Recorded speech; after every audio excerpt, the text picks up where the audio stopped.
नमस्कार मंडळी, आज मी तुमच्यासाठी घेऊन आलेले आहे गव्हाचे कुरडे। त्यासाठी सर्वात आधी गहू स्वच्छ पाण्याने धुवायचे, नंतर गहू भिजत घालायचे।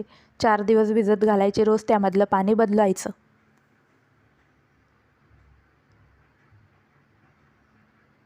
आणि चौथ्या दिवशी आपले गहू चाळणीमध्ये काढून घ्यायचे, स्वच्छ पाण्याने धुवून घ्यायचे आणि नंतर मिक्सरच्या भांड्यामध्ये थोडे पाणी टाकून फिरवून घ्यायचे। अशा प्रकारे पूर्ण गहू बारीक करून घ्यायचे आणि नंतर त्यामध्ये 2-3 ग्लास पाणी टाकायचे। आधी जाड चाळणीने गाळून घ्यायचे आणि त्यामधला कोंडा बाजूला काढायचा।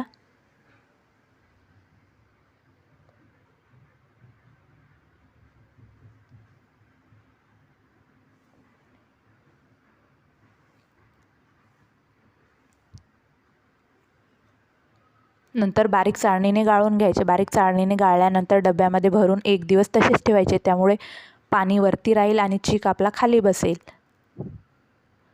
नंतर गॅसवर उकळतं पाणी ठेवायचं, चांगलं गरम पाणी करायचं। थोडंच पाणी घ्यायचं गंजामध्ये, थोडं बाजूच्या गंजामध्ये ते गरम करायला ठेवायचं आणि नंतर त्यामध्ये आपला चीक शिजवून घ्यायचा। पटापट चम्मच फिरवायचे, नाहीतर चिकाचे गोळे पकडू शकतात।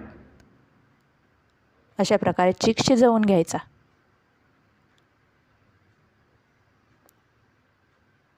नंतर हाताला थोडे पाणी लावायचे आणि चीक शिजला का चेक करायचे।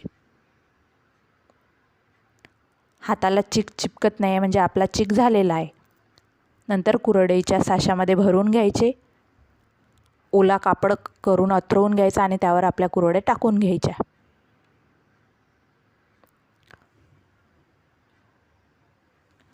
अशा प्रकारे आपल्या कुरड्या करून घ्यायच्या।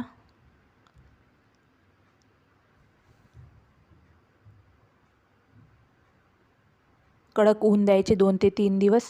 आपल्या कुरड्या तयार आहे।